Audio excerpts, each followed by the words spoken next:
The move that we've seen in gold so far is all about central bank buying. So the only motivated buyer has been the buyer that's afraid of US dollar hegemony. We haven't seen buying that is afraid of the deterioration of the purchasing power of the US dollar.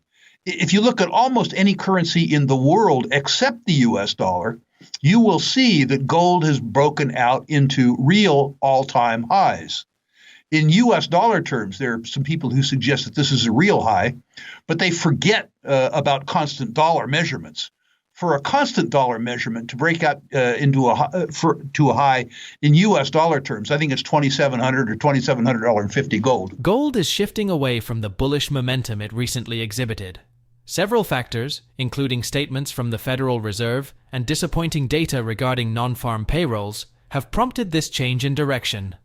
The latter aspect holds particular significance, as it could influence the decisions surrounding US interest rates, thereby exerting a notable impact on the gold market.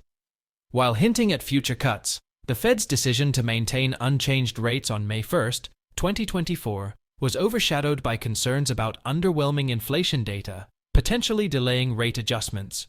Additionally, the strength of the US dollar against other major currencies has exerted pressure on gold prices, reducing its appeal to foreign investors. Similarly, silver prices have declined despite expectations of support from weaker than anticipated US employment data, which typically favors safe haven assets like precious metals. Rick Rule, founder of Rule Investment Media, finds the subdued performance of gold and silver surprising, given their historical roles as hedges against economic uncertainty and inflation. Drawing from his experience, Rule attributes this delayed investor sentiment to a prolonged period of economic stability from the 1950s to the 1970s, leading to complacency regarding debt and deficits.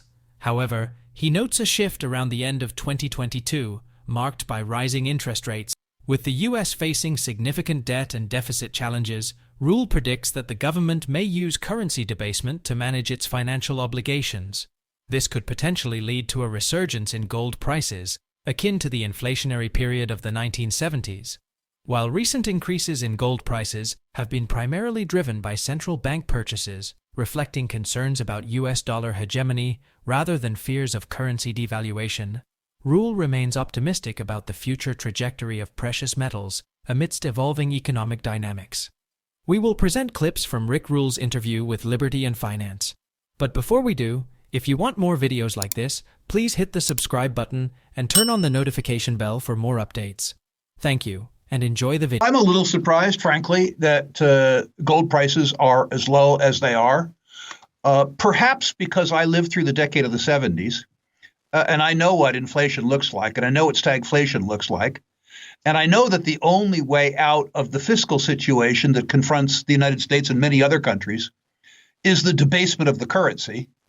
I'm surprised that it has taken as long as it has for investors to come to understand that they need to own some gold and silver. It's my belief that we have, for the purposes of this discussion, two time frames to talk about, 1982 to 2022, with US dollar hegemony very strong and the interest rate, both nominal and real, falling. And then we have a sea change at the end of 2022 with the interest rate rising. That interest rate rising heralds the beginnings of a new era, one that will survive, but one that will be challenging. The circumstance that we have in front of us, the debt and deficit in the United States, we've seen before. You will not cut spending. That's not what the voters will tolerate. And you won't raise taxes too much. So how do you get out of there? Well, you debase the purchasing power of the currency. In other words, you devalue the debt that you have by printing. In the decade of the 1970s, we devalued the US dollar in terms of the basket of goods and services that Americans live on by over 80%. And of course, that coincided with a meteoric rise in the gold price. The way we get out of stagflation this time is very likely the debasement of the currency that the debt is denominated in. So I think passes prologue. That's a long-winded answer by way of saying, no, Unless the conditions precedent for a decline in gold come to exist, which is to say, a balanced budget, positive real interest rates, and the end of quantitative easing, I'm not afraid of another 15 years of stagnant gold prices. More and more disintermediation, which is to say, selling of the dominant class of assets. I think, ironically, and I know this is counterintuitive, a declining interest rate would bring us to the point where we were nervous about the return of inflation, which normally prompts institutional investors to go to gold and silver. In this particular case, the sense of persistently higher interest rates means that the capitalized value of their long bond portfolio falls at the same time that their cost of funding it or their needs increase. It's disintermediation out of long-term debt that drives the gold price. It's important, I think, for your listeners to recognize that the increase in the gold price that we have seen in the last 2.5 years, from circa $1,800 to $2,300, a 20% move that we're seeing today, hasn't occurred because of institutions, and it hasn't occurred because of individuals. The move that we've seen in gold so far is all about central bank buying. So the only motivated buyer has been the buyer that's afraid of US dollar hegemony.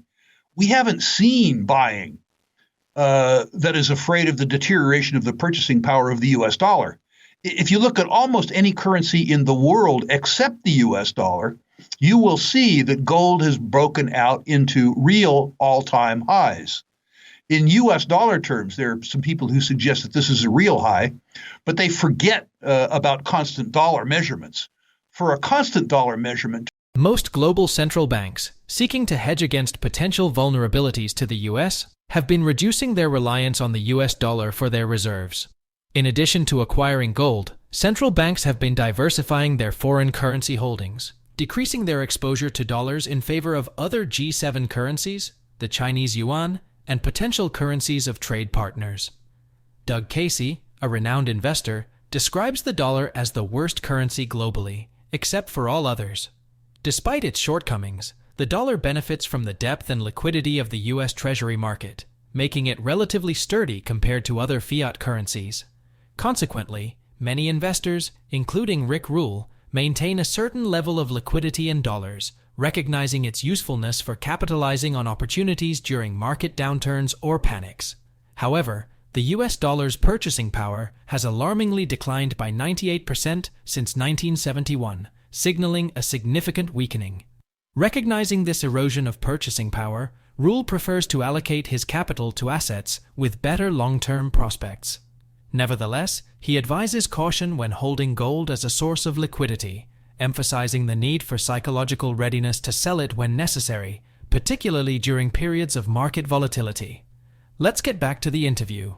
The dollar is a medium of exchange. I would argue it's not a store of value.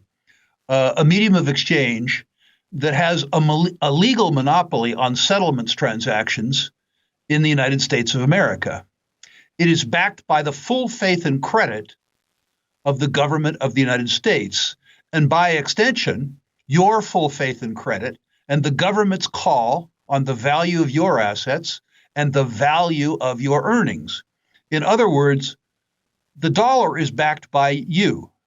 You need to decide what kind of collateral that is and what circumstance would be occasioned by a call on the value of the dollar.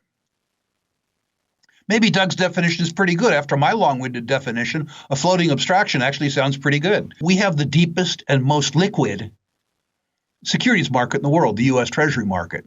And for all its faith, the dollar relative to any other fiat currency is pretty good.